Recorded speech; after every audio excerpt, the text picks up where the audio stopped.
إن الحمد لله نحمده ونستعينه ونستغفره ونعوذ بالله من شرور أنفسنا ومن سيئات أعمالنا من يهده الله فلا مضل له ومن يضلل فلا هادي له وأشهد أن لا إله إلا الله وحده لا شريك له وأشهد أن محمدا عبده ورسوله صلى الله عليه وسلم.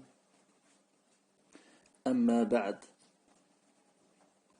فقد ذكرنا في الدرس السابق ما هو الصراط المستقيم الذي أمرنا الله تعالى بسلوكه ونهانا عن اتباع غيره. والآن إن شاء الله نأخذ سؤالا جديدا، وهو بماذا يتأتى سلوكه والسلامة من الانحراف عنه. Donc, la semaine dernière, on a vu, en dernière question, qu'est-ce que la voie droite, ou le chemin droit, ou le droit chemin qu'Allah nous a ordonné de suivre, d'emprunter, et nous a interdit de suivre autre que celui-ci. Et aujourd'hui, on va prendre une nouvelle question. Donc, question 198. Comment s'y prendre pour emprunter ce chemin, ce droit chemin, et être exempté de la déviation vis-à-vis de ce chemin, être exempté de la déviation de ce chemin. قال الشيخ: بماذا يتأتى سلوكه والسلامة من الانحراف عنه؟ الجواب: لا يحصل ذلك إلا بالتمسك بالكتاب والسنة والسير بسيرهما والوقوف عند حدودهما، وبذلك يحصل تجريد التوحيد لله وتجريد المتابعة للرسول صلى الله عليه وسلم.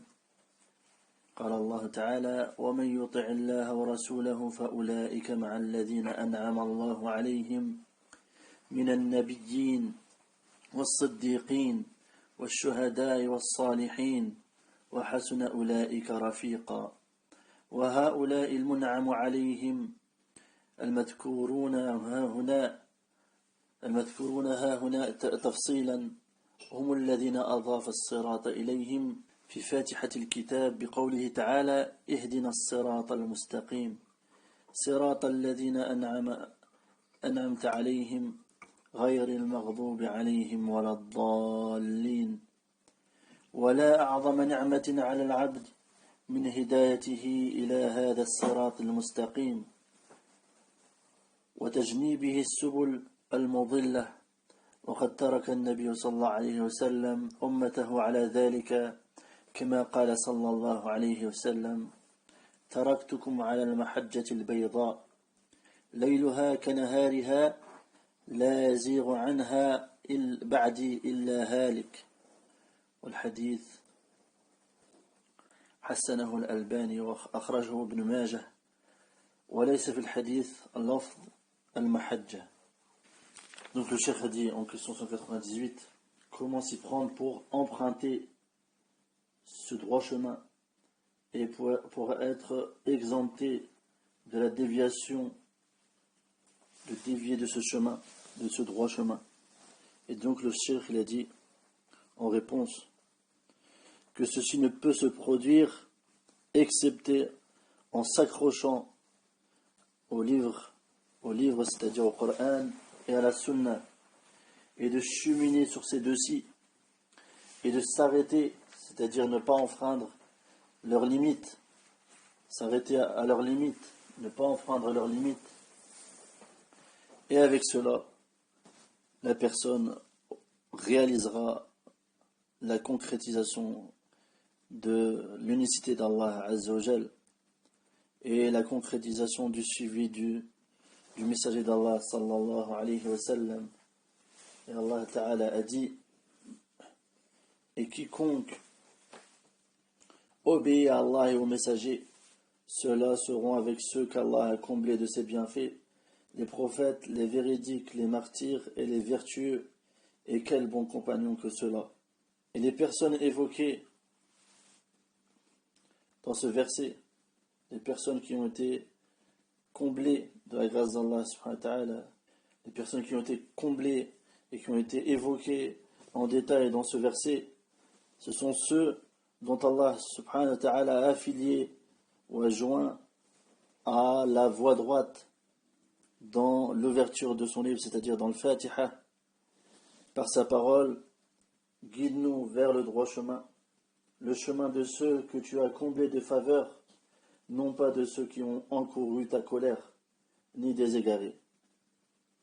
Et donc le Cheikh il dit qu'il n'y a pas plus énorme bienfait sur le serviteur que la guider, que le fait qu'il soit guidé vers le droit chemin et d'être écarté des chemins égareurs, des chemins qui égarent. Et certes, le prophète sallallahu alayhi wa sallam a laissé sa communauté sur cela, c'est-à-dire sur la voie droite, sur le chemin clair. Comme il a dit, le prophète sallallahu alayhi wa sallam, je vous ai laissé sur la voie droite, sur la voie blanche, c'est-à-dire claire. Je vous ai laissé sur la voie claire, de nuit comme de jour. Ne s'en écarte après moi, ou n'en dévie après moi, que celui qui est en perdition. Et le hadith a été rendu bon par Al-Albani et rapporté par Ibn Majah. Et donc il faut savoir que dans ce hadith, il n'est pas évoqué le mahajja. Donc le prophète sallallahu alayhi wa sallam a dit Taraktukum ala al-bayda, sans al-mahajja. Donc on passe à la question suivante. Su'al ما ضد السنة؟ الجواب ضدها البدع المحدثة، وهي شرع ما لم يأذن به الله، وهي التي عناها النبي صلى الله عليه وسلم بقوله من أحدث في أمرنا هذا ما ليس منه فهو رد، وقوله صلى الله عليه وسلم عليكم بسنتي وسنة الخلفاء الراشدين المهديين من بعدي تمسكوا بها وعضوا عليها بالنواجذ وإياكم ومحدثات الأمور فإن كل محدثة ضلالة. والحديث أخرجه أبو داود والترمذي وابن ماجه. وأشار صلى الله عليه وسلم إلى وقوعها بقوله وستفترق أمتي على 73 فرقة كلها في النار إلا واحدة، وعينها بقوله صلى الله عليه وسلم هم من كان على مثل ما أنا عليه وأصحابي. وقد برأه الله تعالى من أهل البدع بقوله إن الذين فرقوا دينهم وكانوا شيعا لست منهم في شيء إنما أمرهم إلى الله الآية. Donc le cheikh il dit dans cette question, quel est le contraire de la sunna? Il dit en réponse que le contraire de la sunna c'est la bid'a, les innovations, le bid'a, les innovations inventées. Et il dit que c'est une législation qu'Allah subhanahu wa ta'ala n'a pas permis. Et c'est celle-ci, ce sont ces innovations que le prophète sallallahu alayhi wa sallam a signifié et a déterminé dans sa parole. Celui qui invente dans notre affaire, c'est-à-dire dans la religion, ce qui n'en fait pas partie, alors cela sera refusé. Et le hadith a été rapporté par le Bukhari et Muslim. Et aussi sa parole, sallallahu alayhi wa sallam, attachez-vous à ma sunna et à la sunna des califes bien guidés après moi. Accrochez-vous-y et mordez-y avec vos molaires et prenez garde aux choses inventées, car certes toute chose inventée est un égarement. Et aussi le prophète sallallahu alayhi wa sallam il a indiqué qu'elles se produiront, qu'elles auront lieu, que ces innovations apparaîtront. Dans sa parole, ma communauté se divisera en 73 groupes, tous au feu, sauf une. Et donc ça, comme on l'a précédemment expliqué, ceci ne veut pas dire que tous les membres des groupes déviants entreront obligatoirement en enfer. Et donc, il dit le cheikh que le prophète sallallahu alayhi wa sallam a déterminé ce groupe qui reste sur la sunna et qui contredit les bid'a, les innovations.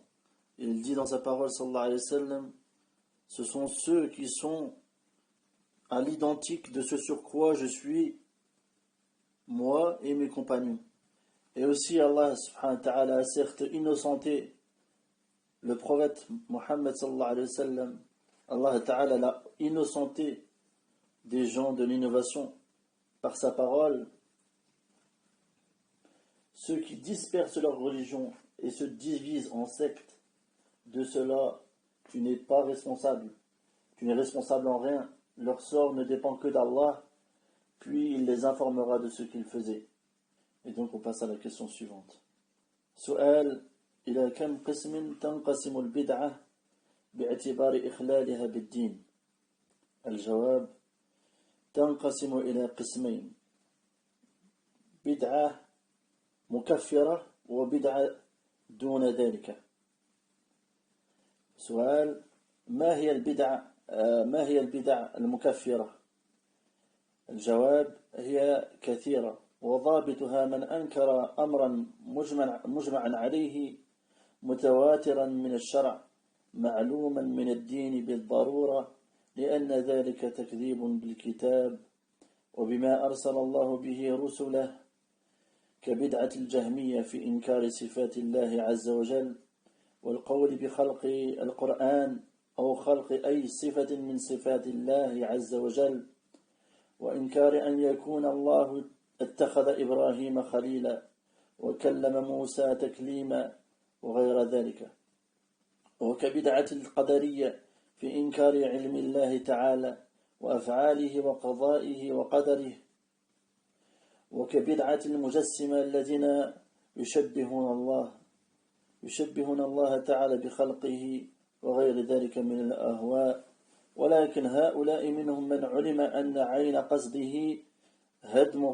هدم قواعد الإسلام، هدم قواعد الدين وتشكيك أهله فيه، فهذا مقطوع بكفره، بل هو أجنبي عن الدين من أعداء عدو له، وآخرون مغرورون ملبس عليهم، فهؤلاء إنما يحكم بكفرهم بعد إقامة الحجة عليهم وإلزامهم بها.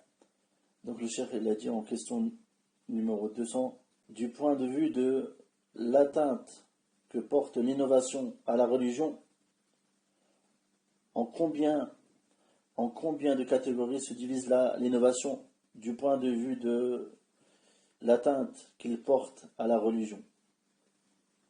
Donc il dit en réponse, il dit qu'elle se divise en deux parties. L'innovation se divise en deux parties.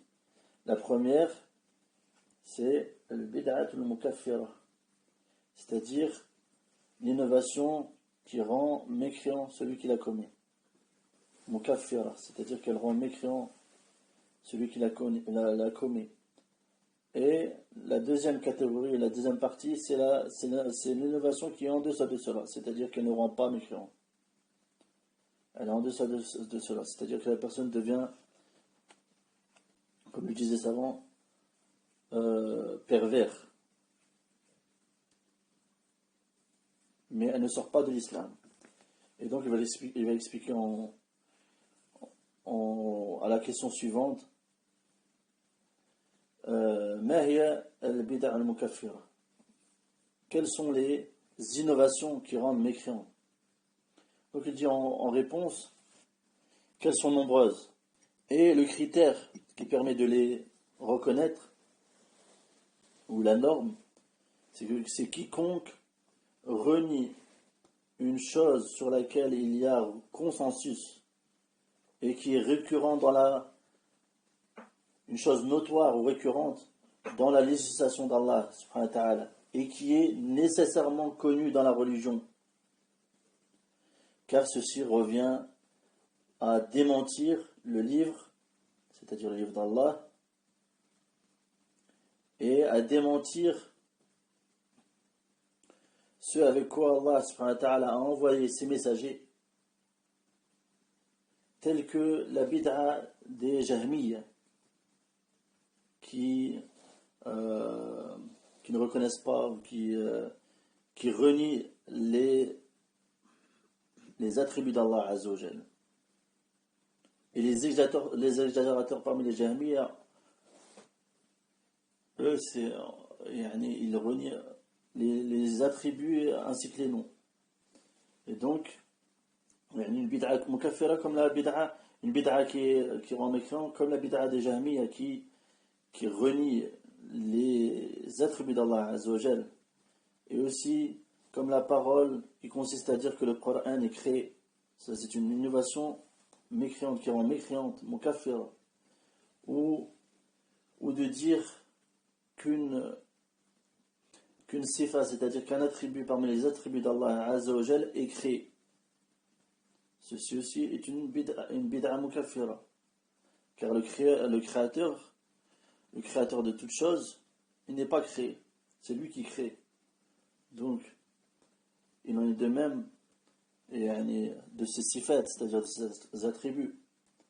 Donc, celui qui dit qu'un attribut parmi les attributs d'Allah subhanahu wa ta'ala est créé, il est tombé dans une bid'a mukaffira.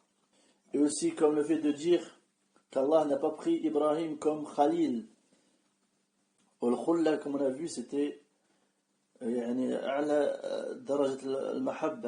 le plus haut degré de l'amour, de renier, parmi aussi les innovations qui rendent mécréantes, c'est de renier qu'Allah subhanahu wa ta'ala a pris comme ami proche Ibrahim, et aussi qu'Allah subhanahu wa ta'ala a parlé à Moussa et autres parmi les bid'a mukaffira.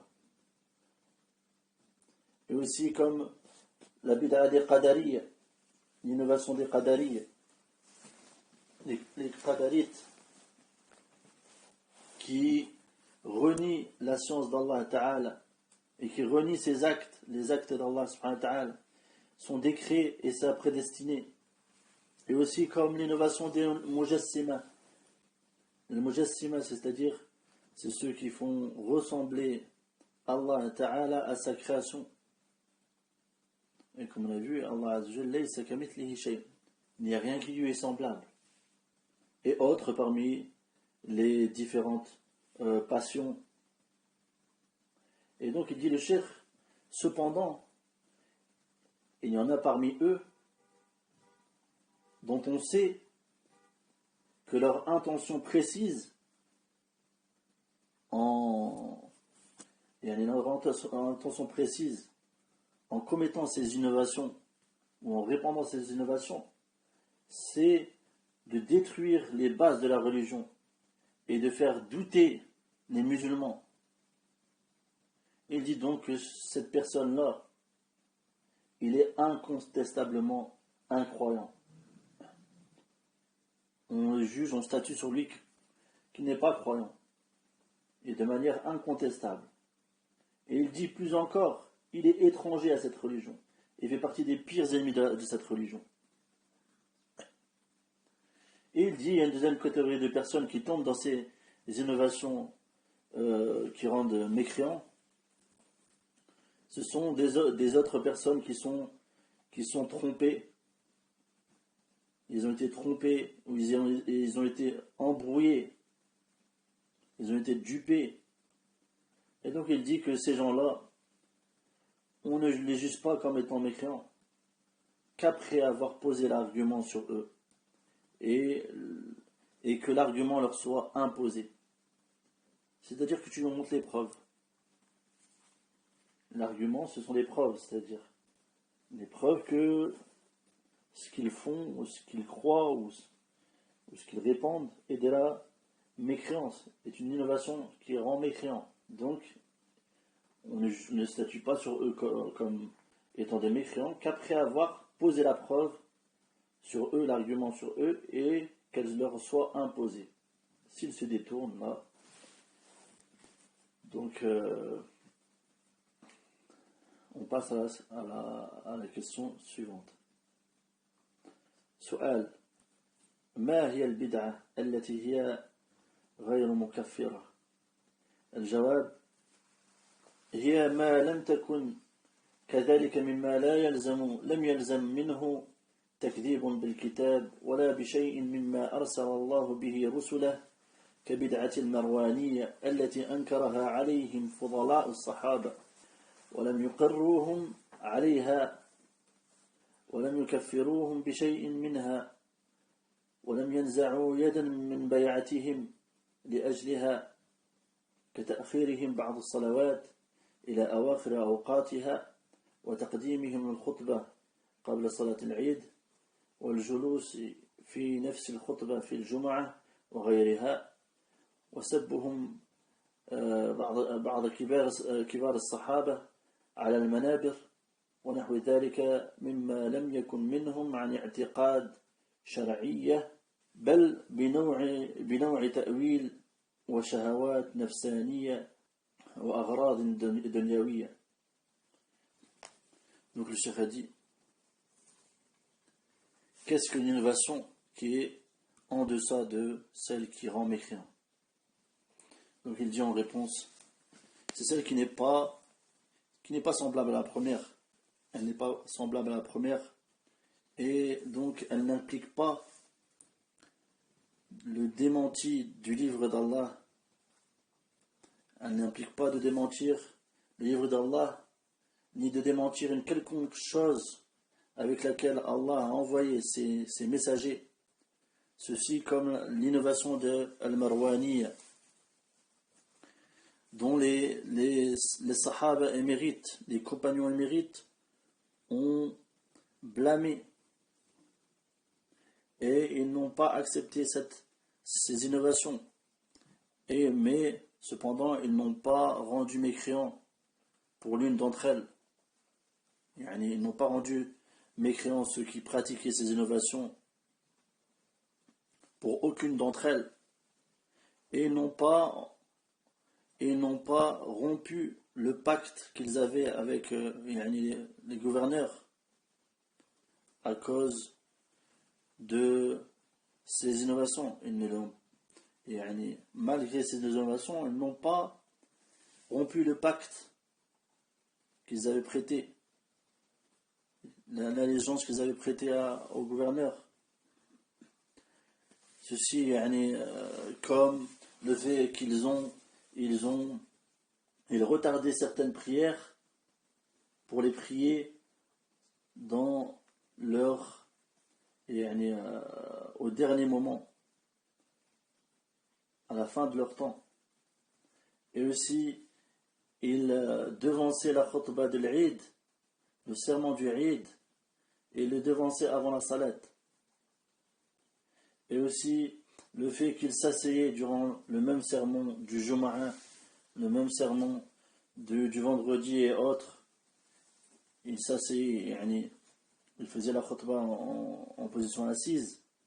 Et aussi le fait ils insultaient certains grands compagnons sur les chairs des mosquées et autres que cela, qui ne provient pas d'une croyance légiférée, mais plutôt ils ont pratiqué ces innovations à cause d'une sorte d'interprétation et de passion spirituelle et d'intérêt mondain. Et donc on passe à la question suivante. سؤال: كم أقسام البدع بحسب ما تقع فيه؟ الجواب: تنقسم إلى بدع في العبادات وبدع في المعاملات. سؤال: إلى كم قسم تنقسم البدع في العبادات؟ الجواب: إلى قسمين. الأول التعبد بما لم يأذن الله أن يعبد، بما لم يأذن الله أن يعبد به البتة، كتعبد جهلة المتصوفة بآلات اللهو والرقص والسفخ والغناء وأنواع المعازف وغيرها مما هم فيه مضاهئون فعل الذين قال الله تعالى فيهم: وما كان صلاتهم عند البيت إلا مكاء وتصدية. والثاني التعبد بما أصله مشروع ولكن وضع في غير موضعه ككشف الرأس مثلا، هو في الإحرام عبادة ومشروعة، هو في الإحرام عبادة مشروعة، فإذا فعله غير المحرم في الصوم أو في الصلاة أو غيرها بنية التعبد كان بدعة محرمة. وكذلك فعل سائر العبادات المشروعة فيما تشرع فيه كالصلوات النفل في أوقات النهي وكصيام يوم الشك وصيام العيدين ونحو ذلك. Donc le Cheikh il dit, question: en combien de parties se divisent les innovations selon le domaine, et en fonction du domaine qu'elles touchent? Donc il dit en réponse qu'elles se divisent en deux parties, c'est-à-dire les innovations dans les adorations et les innovations dans les relations ou les transactions. Et donc il dit en question suivante, 204, en combien de parties se divisent les innovations dans les adorations? Donc les innovations, en fonction du domaine qu'elles touchent, elles se divisent en deux parties. La première, c'est dans les adorations. La deuxième, c'est dans les transactions ou les relations, le mu'amalat. Et donc, il dit, le cheikh, que les innovations dans les adorations se divisent en deux parties. La première, c'est de s'adonner à une adoration qu'Allah subhanahu wa ta'ala n'a pas permise. Il n'a pas permis qu'on l'adore avec cette il n'a absolument pas permis cela. Comme l'adoration de certains ignorants, comme l'adoration des ignorants, des soufis ignorants, en utilisant les instruments de distraction, la danse, les applaudissements, la chanson, et des sortes d'instruments de musique et autres choses dans lesquelles leurs actes ont une similitude avec les actes de ceux dont Allah a dit dans la sourate Al-Anfal: et leur prière auprès de la maison n'est que sifflement et battement de mains, c'est-à-dire applaudissements. Et la deuxième catégorie d'innovation dans l'adoration, c'est de s'adonner à une adoration qui a une origine dans la législation, qui a une origine légiférée, mais qui est placée dans un emplacement qui n'est pas le sien. Comme, donc le chéri donne un exemple, comme le fait de découvrir sa tête, par exemple, de découvrir sa tête lors de l'état de sacralité, c'est-à-dire pendant le Hajj ou l'Umrah. Donc il dit que ceci c'est une adoration qui est légiférée. Et si la personne s'adonne à ceci alors qu'il n'est pas en état de sacralité, c'est-à-dire qu'il découvre sa tête, exemple, au moment du jeûne, ou dans la salette, ou autre que ceci, avec l'intention d'adorer Allah Azza wa Jal, alors il dit que ceci est une innovation interdite, illicite. Et il dit, il en est de même pour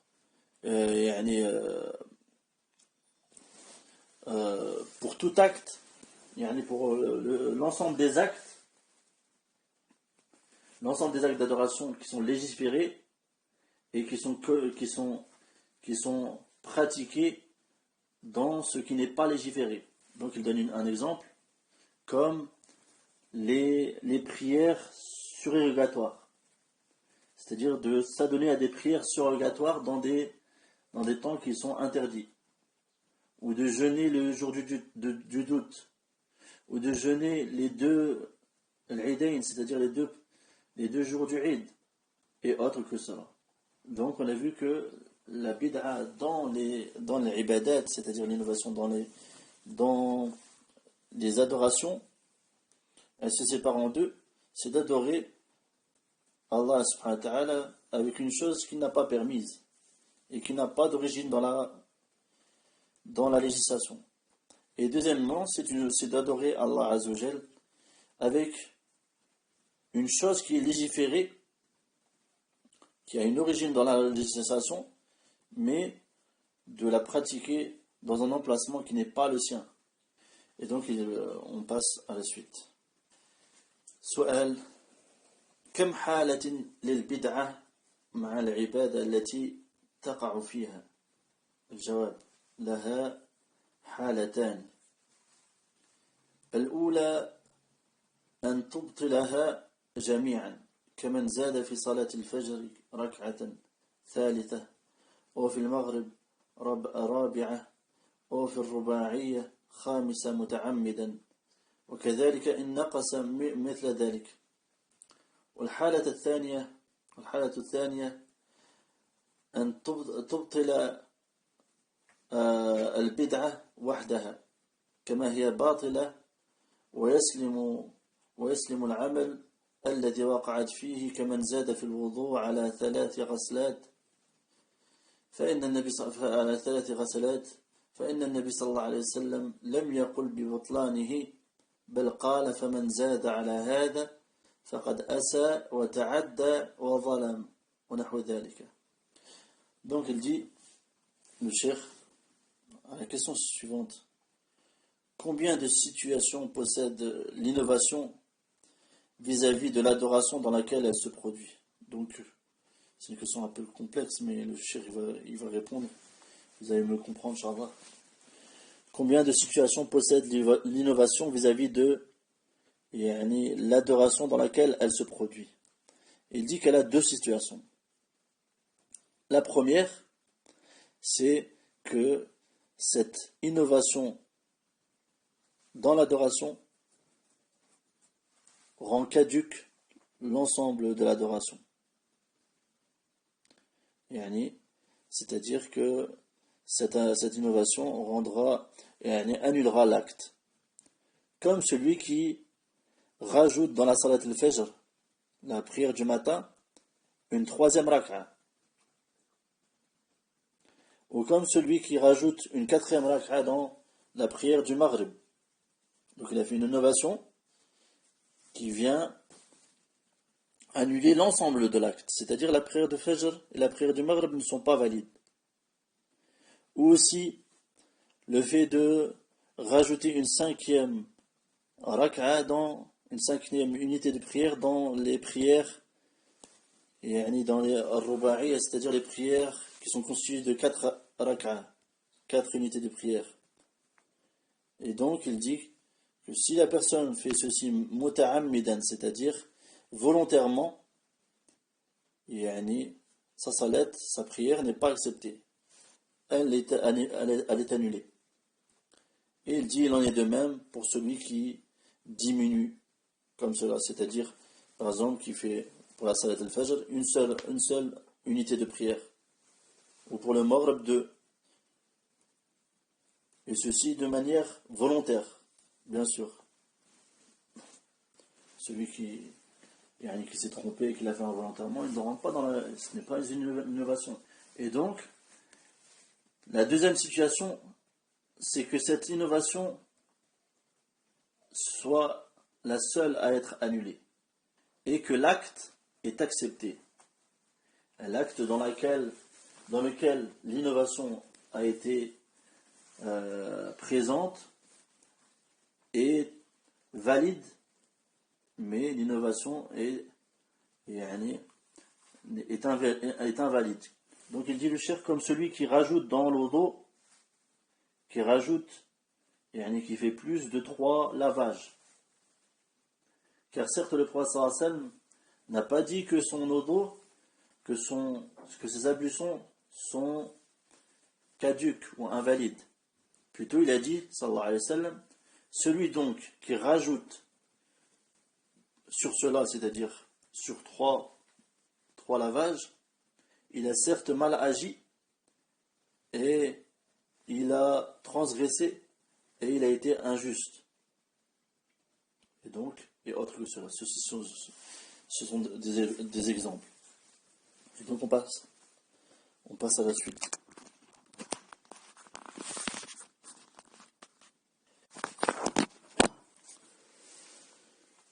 سؤال: ما هي البدع في المعاملات؟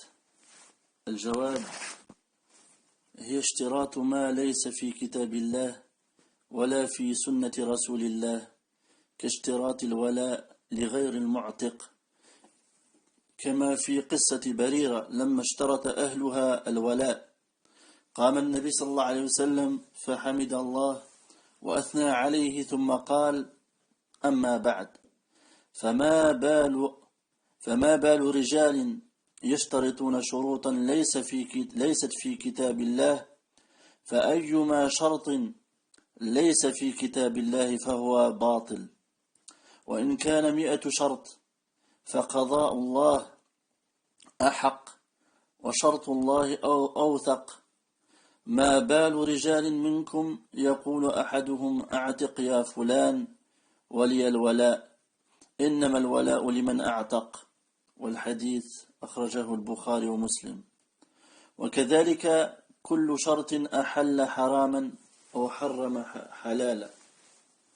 Donc le cheikh il dit en question 206, quelles sont les innovations dans les transactions ou dans les relations? Il dit en réponse, c'est le fait d'imposer une condition qui n'est pas présente dans le livre d'Allah, ni dans la sunna du messager d'Allah sallallahu alayhi wa sallam, comme le fait de poser comme condition, d'imposer ou d'exiger le patronage à autre que celui qui a affranchi l'esclave. Comme il fut le cas dans l'histoire, comme ça a été le cas dans l'histoire de Barir, lorsque sa famille ont posé comme condition d'avoir que le patronage leur revient. Alors, le prophète sallallahu alayhi wa sallam s'est levé, et il a loué Allah subhanahu wa ta'ala, et il a fait ses éloges, puis il a dit, ceci étant, qu'ont des hommes à imposer des conditions qui ne sont pas dans le livre d'Allah. Toute condition qui n'est pas dans le livre d'Allah est invalide. Et même s'il s'agit de 100 conditions, certes, le décret d'Allah a la primauté. Et la condition d'Allah est la plus solide. Qu'ont des hommes parmi vous à dire, dont l'un d'entre vous dit, affranchi, ô un tel, et c'est à moi que revient le patronage. Certes, le patronage revient à celui qui a affranchi. Et le hadith a été rapporté par le Bukhari et Muslim. Et donc le cheikh il dit, il en est de même pour toute condition qui rend licite l'illicite ou qui rend illicite l'illicite. Donc ceci est l'innovation dans les transactions, dans les relations sociales, les relations. Et donc on passe à la question suivante. Et cette question va la scinder en 2 parties, Inch'Allah, comme elle est longue. السؤال: ما الواجب التزامه في أصحاب رسول الله صلى الله عليه وعلى آله وسلم وأهل بيته؟ الجواب: الواجب لهم علينا سلامة قلوبنا وألسنتنا لهم، ونشر فضائلهم والكف عن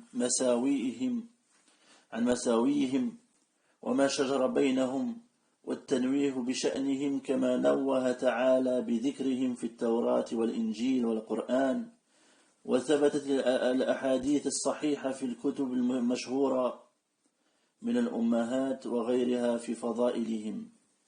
قال الله عز وجل: محمد رسول الله والذين معه أشداء على الكفار رحماء بينهم تراهم ركعا سجدا يبتغون فضلا من الله ورضوانا سيماهم في وجوههم من أثر السجود ذلك مثلهم في التوراة ومثلهم في الإنجيل كزرع أخرج شطأه فآزره فاستغلظ فاستوى على سوقه يعجب الزراع ليغيظ بهم الكفار وعد الله الذين آمنوا وعملوا الصالحات منهم مغفرة وأجرا عظيما. وقال تعالى: والذين آمنوا وهاجروا وجاهدوا في سبيل الله والذين آووا ونصروا أولئك هم المؤمنون حقا لهم مغفرة ورزق كريم. وقال تعالى: والسابقون الأولون من المهاجرين والأنصار والذين اتبعوهم بإحسان رضي الله عنهم ورضوا عنه وأعد لهم جنات تجري تحتها الأنهار خالدين فيها أبدا ذلك الفوز العظيم. وقال تعالى: لقد تاب الله على النبي والمهاجرين والأنصار الذين اتبعوه في ساعة العسرة الآية. وقال تعالى: للفقراء المهاجرين الذين أخرجوا من ديارهم وأموالهم يبتغون فضلا من الله ورضوانا وينصرون الله ورسوله أولئك هم الصادقون. والذين تبوأوا الدار والإيمان من قبلهم يحبون من هاجر إليهم ولا يجدون في صدورهم حاجة مما أوتوا ويؤثرون على أنفسهم ولو كان بهم خصاصة. Donc le Cheikh a dit, en question 207, à quoi devons-nous obligatoirement nous en tenir vis-à-vis des compagnons du messager d'Allah sallallahu alayhi wa sallam, ainsi que des membres de sa famille? Donc il dit en réponse qu'il est obligatoire pour nous vis-à-vis d'eux, vis-à-vis des compagnons du prophète sallallahu alayhi wa sallam, ainsi que les gens de sa famille, que nos cœurs ainsi que nos langues soient exemptées, c'est-à-dire de mal ou de haine envers eux. Et aussi il est obligatoire pour nous vis-à-vis d'eux de répandre leurs mérites et de s'abstenir d'évoquer leurs défauts et leurs disputes.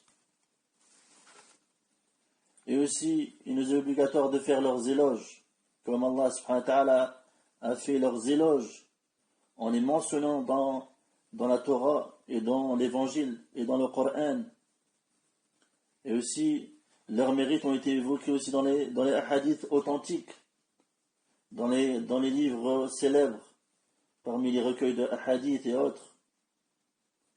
Et Allah Ta'ala a dit à leur sujet, Allah Azza wa Jalla a dit: Muhammad est le messager d'Allah, et ceux qui sont avec lui sont fermes envers les mécréants, miséricordieux entre eux. Tu les vois inclinés, prosternés, recherchant d'Allah grâce et agrément. Leurs visages sont marqués par la trace laissée par la prosternation. Telle est leur image dans la Torah, et l'image que l'on donne d'eux dans l'Évangile est celle d'une semence qui sort sa pousse, puis se raffermit, s'épaissit, et ensuite se dresse sur sa tige à l'émerveillement des semeurs. Allah par eux, c'est-à-dire les croyants, remplit de dépit les mécréants. Allah promet à ceux d'entre eux qui croient et font de bonnes œuvres un pardon et une énorme récompense.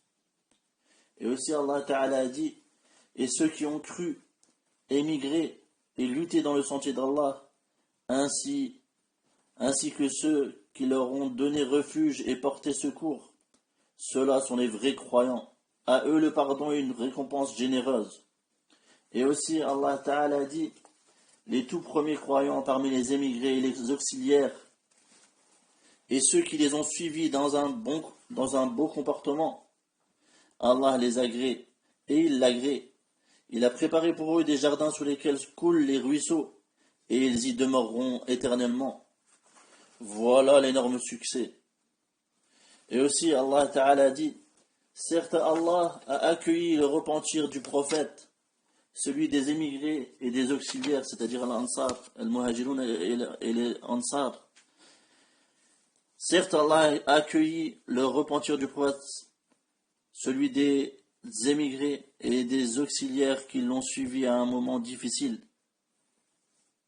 Et aussi Allah Ta'ala a dit, il appartient aussi aux émigrés besogneux qui ont été expulsés de leur demeure et de leurs biens, tandis qu'ils recherchaient une grâce et un agrément d'Allah et qu'ils portaient secours à la cause d'Allah et à son messager. Ceux-là sont les véridiques.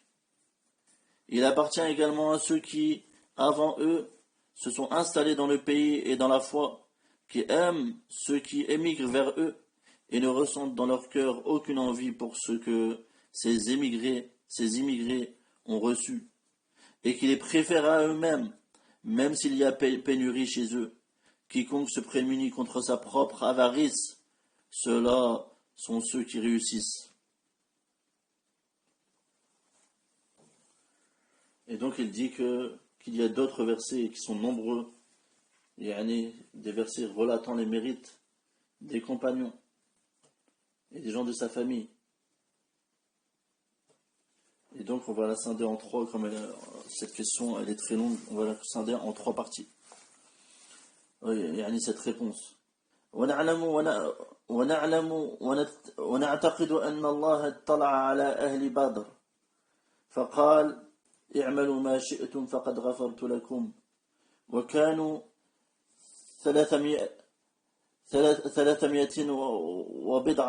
وبضع عشر وبأنه لا يدخل النار أحد ممن بايع تحت الشجرة بل قد رضي الله عنهم ورضوا عنه وكانوا 1400 وقيل 500 وقال الله تعالى لقد رضي الله عن المؤمنين إذ يبايعونك تحت الشجرة فعلم ما في قلوبهم الآية ونشهد بأنهم أفضل القرون من هذه الأمة التي هي أفضل الأمم وأن من أنفق مثل أحد ذهب ممن بعدهم لم يبلغ مد أحدهم ولا نصيفه مع الاعتقاد أنهم لم يكونوا معصومين بل يجوز عليهم الخطأ ولكنهم مجتهدون للمصيب منهم أجران ولمن أخطأ أجر واحد على اجتهاده وخطأه مغفور ولهم من الفضائل والصالحات والسوابق ما يذهب سيء ما وقع منهم إن وقع وهل يغير يسير النجاسة في البحر إذا وقعت فيه رضي الله عنهم وأرضاهم. Donc le cheikh a dit, et nous savons et nous avons pour ferme conviction, pour croyance qu'Allah subhanahu wa ta'ala était informé des gens de Badr durant la bataille de Badr et qu'il a dit, Allah subhanahu wa ta'ala a dit, faites ce que vous voulez, je vous ai certes pardonné. Et le hadith a été rapporté par le Bukhari et Muslim. Et ils étaient 310 et quelques. Et aussi, nous croyons et nous savons qu'Allah a dit,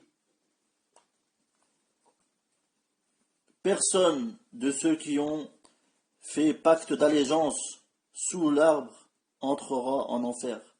Aucun de ceux qui ont fait le pacte d'allégeance sous l'arbre n'entrera en enfer. Et plus encore, plus que cela, Allah subhanahu wa ta'ala les agrée et ils sont satisfaits de leur Seigneur.